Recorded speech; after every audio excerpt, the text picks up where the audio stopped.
মুক্তাদির সাহেব উপস্থিত আছেন, আমাদের মাননীয় মন্ত্রী আরিফুল হক চৌধুরী সাহেব সহ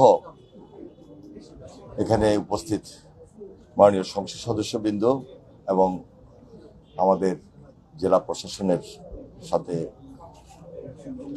দায়িত্বপ্রাপ্ত ডিসি সাহেব এবং পুলিশ সুপার সাহেব সহ অন্যান্য কর্মকর্তাবৃন্দ, সাংবাদিক ভাইয়েরা, আপনারা সবাই উপস্থিত আছেন। আমাদের এই সিলেট অঞ্চল, এটা আমাদের একটা জোন, পানি সম্পদ মন্ত্রণালয়। এই জোনের অধীনে সিলেট, সুনামগঞ্জ, হবিগঞ্জ, মৌলভীবাজার 4টা জেলা রয়েছে। এটা একটা বর্ডার এলাকা এবং এখানে পাহাড়ি অঞ্চলের কারণে সবসময় একটা ঢলের পানি প্রতিনিয়তই এটা আসছে এবং বর্ষা যখন আসে তখন আমাদের এই অঞ্চলে বন্যা হয়ে যায় এবং প্রতি বছরে আমরা এই প্রবলেমটা ফেস করছি এবং এটা আমাদের জন্য একটা চ্যালেঞ্জ। আমাদের এই এলাকার সাধারণ মানুষ, জনসাধারণ একটা থ্রেটের মুখে বরাবরই চলে আসছে।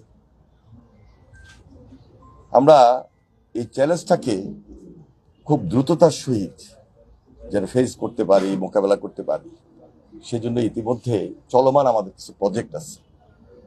সেটা হলো একদিকে হাওড় অঞ্চলের কিছু প্রজেক্ট, যেটা আমরা পিএসসির মাধ্যমে সেটাকে সমন্বয় করছি। আরেকদিকে আমাদের পার্মানেন্ট কিছু বাঁধ আছে, সেই দিকে আমাদের কিছু প্রজেক্ট আমরা ইমপ্লিমেন্ট করছি। তাছাড়া সীমানার মধ্যে আমাদের বাদ দিয়ে আমরা সবকিছু শেষ করতে পারছি না। এখানে আমাদের ব্যাংক প্রোটেকশন এটা খুব জরুরি। সেই জন্য আমাদের একটা প্রজেক্ট ইতিমধ্যে আমরা হাতে নিয়েছি আমাদের মন্ত্রণালয় থেকে।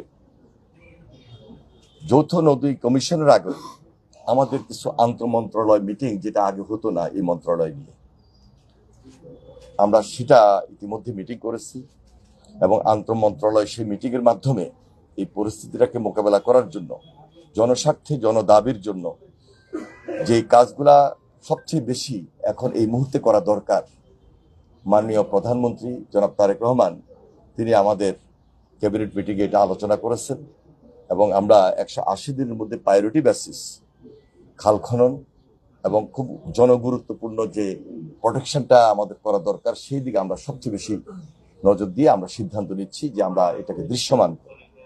এর বাহিরে আমাদের জনস্বার্থে যে কাজগুলা খুব বেশি জরুরি হয়ে দাঁড়িয়েছে এবং এই জোনে, এই সিলেট অঞ্চলে পাহাড়ি ঢল, বন্যা, বর্ষা এটাকে মোকাবেলা করার জন্য, জনগণের পাশে, জনগণকে সুবিধা দেওয়ার জন্য যত্র তত্র কাজ তো করলে হবে না, সবচেয়ে দায়িত্বশীল এবং সবচেয়ে জনগুরুত্বপূর্ণ যে প্রোগ্রামটা, যে প্রকল্পটা বেছে নেওয়া দরকার, সেটা আমরা প্রায়োরিটি দিব এবং ধারাবাহিকভাবে এই কাজগুলা আমরা শেষ করব।